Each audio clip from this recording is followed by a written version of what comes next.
Breaking news Bharat નદીના તૂટી ગયેલા સિહોદ પુલની બાજુમાં ફરીથી નવીન ઓલ વેધર ડાયવર્ઝન શરૂ. નમસ્કાર, તમે જોઈ રહ્યા છો પ્રકોપ ન્યૂઝ અને આ છે બ્રેકિંગ ન્યૂઝ. છોટાઉદેપુરના પાવીજેતર પુલ પાસે ભારત નદી પરનો સિહોદ પુલ તૂટી જતા મુસાફરોને ભારે મુશ્કેલીઓનો સામનો કરવો પડી રહ્યો છે. વરસાદના કારણે ડાયવર્ઝન પણ ધોવાઈ જતા મુશ્કેલીઓ વધી. ગુજરાતના રાષ્ટ્રીય ધોરીમાર્ગ 56 પર મુસાફરી અને વેપાર ધંધો અટકી ગયો.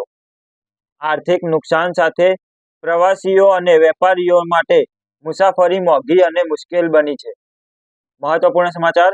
છોટાઉદેપુર સાંસદ જસુભાઈ રાઠવા અને ધારાસભ્ય રાજેન્દ્રસિંહ રાઠવા તથા જયંતિભાઈ રાઠવા દ્વારા કેન્દ્ર સરકારમાં રજૂઆત બાદ 4 કરોડના ખર્ચે ઓલ વેધર ડાયવર્ઝનનું નિર્માણ થયું.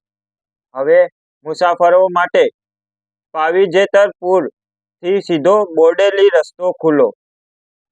1 કલાકનો સમય બચશે, આર્થિક નુકસાન અટકશે, વેપાર રોજગાર ઉદ્યોગ ફરી ટ્રેક પર આવશે.